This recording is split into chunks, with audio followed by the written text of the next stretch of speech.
प्रिय छात्रों, इस वीडियो में हम कक्षा 9वीं हिंदी के अंतर्गत क्षितिज पाठ्य पुस्तक में जो पहला पाठ है दो बैलों की कथा, उसके महत्वपूर्ण प्रश्नोत्तरों को समझेंगे। दो बैलों की कथा जो है यह एक कहानी है और इसके कथाकार यानी कि लेखक मुंशी प्रेमचंद जी हैं। तो हम सबसे पहले यहाँ पर मुंशी प्रेमचंद जी के बारे में संक्षिप्त रूप में जान लेते हैं। उसके बाद फिर ये जो कथा है इसके महत्वपूर्ण प्रश्नोत्तरों को समझेंगे। तो चलिए शुरू करते हैं। यहाँ आप देख रहे हैं कि मुंशी प्रेमचंद जी का चित्र बना हुआ है। यह मुंशी प्रेमचंद जी का चित्र है। इनका जन्म सन 1880 में हुआ था। कब हुआ था? 1880 में इनका जन्म हुआ था और बनारस के लम्ही ग्राम में हुआ था। बनारस उत्तर प्रदेश में स्थित है। तो इनका जन्म यानी कि प्रेमचंद जी का जन्म सन 1880 में बनारस उत्तर प्रदेश के लम्ही नामक ग्राम में हुआ था। इनका मूल नाम धनपत राय था। क्या था इनका मूल नाम? धनपत राय था। इनका निधन सन 1936 में हो गया था। कब हुआ था? 1936 में इनका निधन हुआ था। प्रेमचंद जी ने असहयोग आंदोलन में सक्रिय भाग लेने के लिए सरकारी नौकरी से त्यागपत्र दे दिया था। प्रेमचंद जी ने किस आंदोलन में सक्रिय भाग लेने के लिए सरकारी नौकरी को छोड़ा था? असहयोग आंदोलन में सक्रिय भाग लेने के लिए। अगला बिंदु है प्रेमचंद की कहानियां मानसरोवर के 8 भागों में संकलित हैं। जो प्रेमचंद जी की कहानियां हैं वे मानसरोवर संग्रह में हैं और मानसरोवर के कुल 8 भाग हैं। यह आपको याद रखना है, महत्वपूर्ण प्रश्न है ये। प्रेमचंद जी के प्रमुख उपन्यास यहाँ पर लिखे हुए हैं। गोदान, गबन, निर्मला, कर्मभूमि, रंगभूमि, सेवा सदन, प्रेमाश्रम, कायाकल्प और भी उपन्यास हैं, पर हमने यहाँ पर मुख्य उपन्यासों को लिखा हुआ है। मान लिया जाता है कि गोदान किसका उपन्यास है, तो आप बता सकते हैं कि प्रेमचंद जी का उपन्यास है। या पूछ लेता है कि गबन, निर्मला, कर्मभूमि, रंगभूमि, सेवा सदन, प्रेमाश्रम, कायाकल्प किसके उपन्यास हैं, तो आप बता सकते हैं कि ये जो उपन्यास हैं जो यहाँ पर लिखे हुए हैं मुंशी प्रेमचंद जी द्वारा रचित हैं। इसके बाद अगला जो बिंदु है लिखा है यहाँ पर कि प्रेमचंद जी ने हंस, जागरण और माधुरी आदि पत्रिकाओं का संपादन कार्य किया। ये महत्वपूर्ण है, याद रखना है आपको कि प्रेमचंद जी ने हंस का, जागरण का और माधुरी इसके अलावा आदि पत्रिकाओं का संपादन कार्य किया। प्रेमचंद जी को उपन्यास सम्राट कहा जाता है। क्या कहा जाता है? उपन्यास सम्राट कहा जाता है। यदि प्रश्न आ जाता है कि उपन्यास सम्राट किसे कहा जाता है, तो आपको उत्तर देना है मुंशी प्रेमचंद जी को उपन्यास सम्राट कहा जाता है। और मुंशी प्रेमचंद जी एक कथाकार के रूप में भी विख्यात हैं। इनकी प्रमुख कहानियां हैं पंच परमेश्वर, बूढ़ी काकी, कफन, पूस की रात, ईदगाह आदि। कौन कौन सी कहानियां हैं प्रमुख इनकी? पंच परमेश्वर, बूढ़ी काकी, कफन, पूस की रात, ईदगाह आदि प्रमुख कहानियां हैं। प्रेमचंद जी का एक अपूर्ण उपन्यास भी है जिसका नाम है मंगलसूत्र, और इसे उनके पुत्र अमृत राय ने पूरा किया था। यानी कि क्या तथ्य है यह कि मंगलसूत्र जो है यह उपन्यास जो है यह पूर्ण नहीं हुआ था और प्रेमचंद जी का निधन हो गया था, और इसे किसने पूरा किया था? उनके पुत्र अमृत राय ने पूरा किया था। अब हम दो बैलों की कथा के अंतर्गत कुछ महत्वपूर्ण बिंदुओं को देखते हैं और कुछ महत्वपूर्ण प्रश्नों को भी हल करते हैं। दो बैलों की कथा की विधा है कहानी। आपको याद रखना है, यदि परीक्षा में पूछा जाता है कि दो बैलों की कथा की विधा क्या है, तो आपको उत्तर देना है कहानी। कथा से ही स्पष्ट है यह दो बैलों की कहानी है, यानी कि क्या विधा है इसकी? कहानी। और इसके जो कथाकार हैं वे मुंशी प्रेमचंद जी हैं, ऐसा आपको याद रखना है। अब हम एक एक बिंदु को यहाँ पर समझते हैं। पहला बिंदु है, इस कथा के माध्यम से प्रेमचंद ने कृषक समाज और पशुओं के भावात्मक संबंध का वर्णन किया है। क्या किया है? इस कहानी के माध्यम से प्रेमचंद जी ने कृषक समाज यानी कि किसान समाज और पशुओं के भावात्मक संबंध का वर्णन किया है। अगला जो बिंदु है यहाँ लिखा है कि जानवरों में गधा सबसे ज्यादा बुद्धिहीन समझा जाता है। यदि परीक्षा में आ जाता है कि कहानी के अनुसार कौन सा जानवर सबसे ज्यादा बुद्धिहीन समझा जाता है, तो आपको उत्तर देना है गधा। यहाँ पर मैं इसको हाईलाइट कर देता हूँ, गधा। तो जानवरों में गधा सबसे ज्यादा बुद्धिहीन समझा जाता है। हम जब किसी आदमी को परले दर्जे का बेवकूफ़ कहना चाहते हैं तो उसे गधा कहते हैं। आप सभी जानते हैं कि जब हम किसी आदमी को परले दर्जे का बेवकूफ़ कहना चाहते हैं तो उसे हम गधा कहते हैं। अगला बिंदु है, दो बैलों की कथा कहानी में प्रेमचंद ने बैल को गधे का छोटा भाई कहा है। किसको गधे का छोटा भाई कहा है? बैल को गधे का छोटा भाई कहा है।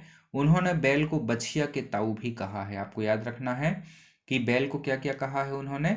एक तो गधे का छोटा भाई कहा है, क्या कहा है? गधे का छोटा भाई कहा है, और बछिया के ताऊ भी बैल को कहा है। अगला बिंदु है, प्रेमचंद जी के अनुसार बैल का स्थान गधे से नीचा है। बैल का स्थान गधे से नीचा है क्योंकि बैल कभी कभी मारता भी है और कई रीतियों यानी कि कई विधियों से अपना असंतोष भी प्रकट करता है, जबकि गधा ऐसा कुछ नहीं करता। ठीक है, इसलिए बैल का स्थान गधे से नीचा बताया गया है।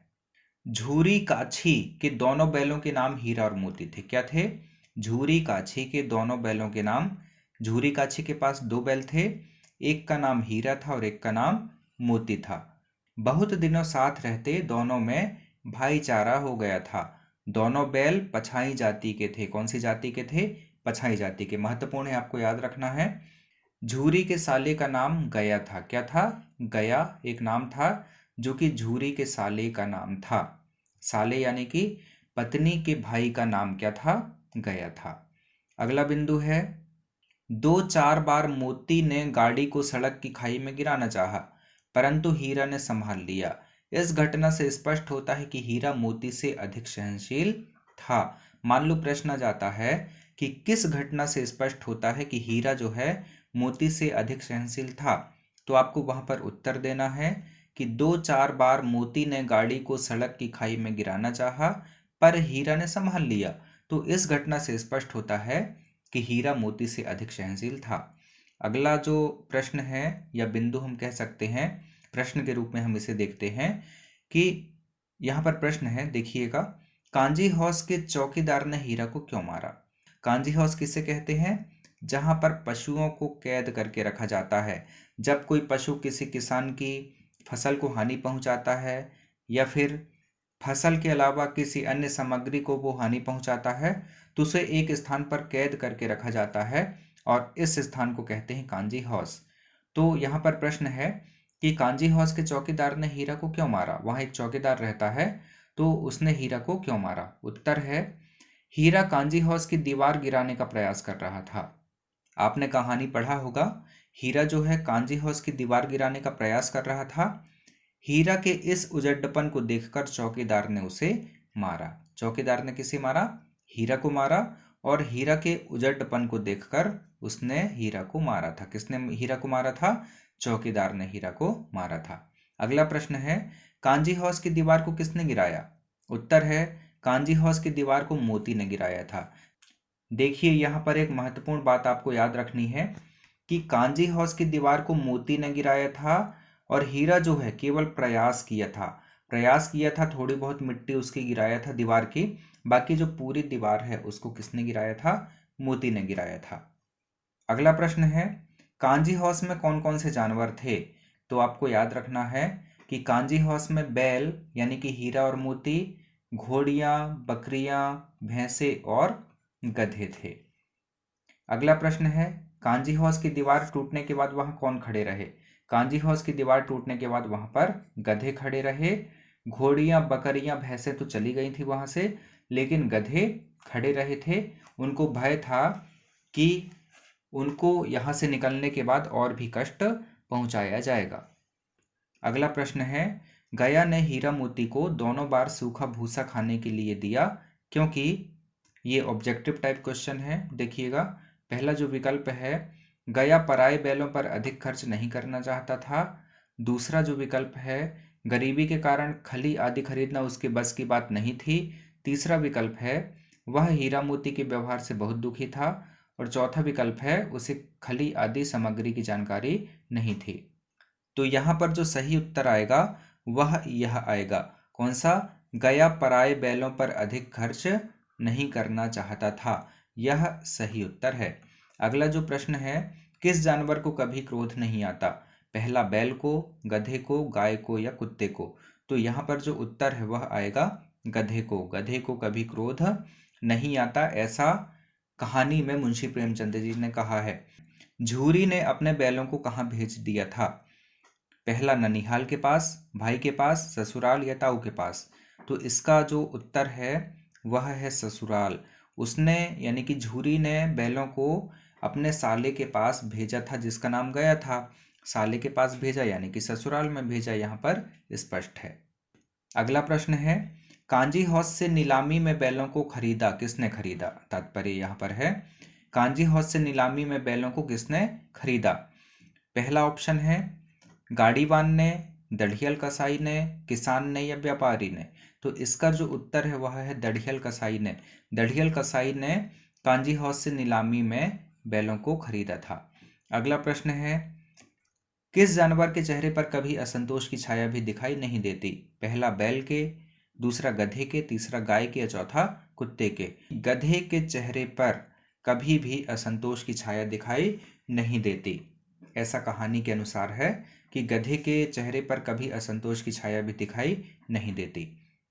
अगला प्रश्न है, कांजी हाउस में कैद पशुओं की हाजिरी क्यों ली जाती होगी? उत्तर है इसका, कांजी हाउस में कैद पशुओं की गिनती करने के लिए। इस क्यों का उत्तर क्या है?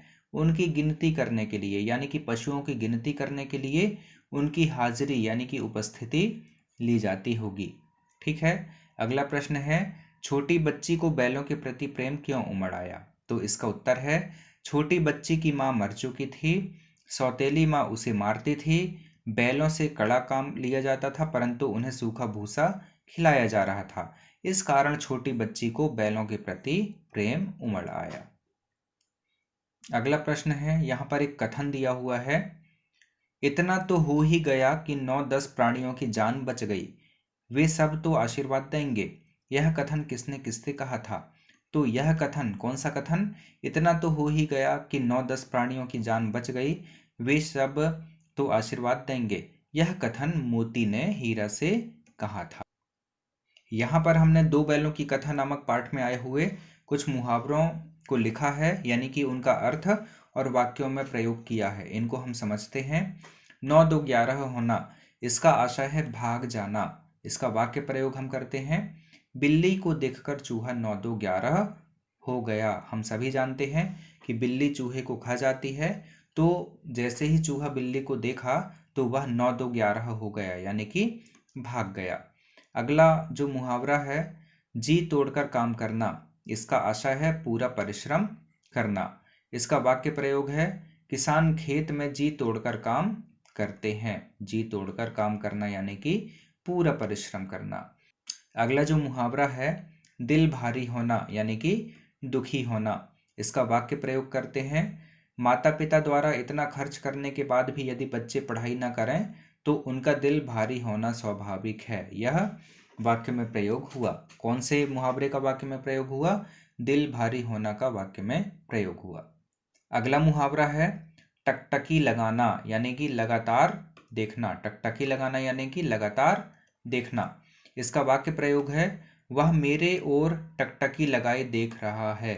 टकटकी लगाकर देखना यानी कि लगातार देखना, यानी कि वह मेरी ओर लगातार देख रहा है। अगला मुहावरा है, ईंट का जवाब पत्थर से देना, यानी कि इसका आशय है कड़ी प्रतिक्रिया। कड़ी प्रतिक्रिया। इसका वाक्य प्रयोग हम करते हैं, भारतीय तकनीक ईंट का जवाब पत्थर से देने में सक्षम है। जवाब इस तरह से लिखते हैं। अगला जो मुहावरा है, दांतों पसीने आना यानी कि कड़ा परिश्रम करना। इसका वाक्य प्रयोग हम करते हैं, नौकरी प्राप्त करने में दांतों पसीने आता है। ठीक है। तो छात्रों, इस वीडियो में हमने समझा कि दो बैलों की कथा पाठ के अंतर्गत महत्वपूर्ण बिंदु और महत्वपूर्ण प्रश्नोत्तर कौन कौन से हैं। इसके अलावा हमने इस पाठ में आए हुए महत्वपूर्ण मुहावरों के अर्थ और उनका वाक्यों में प्रयोग भी करके समझा। इस वीडियो में इतना ही। जय हिंद।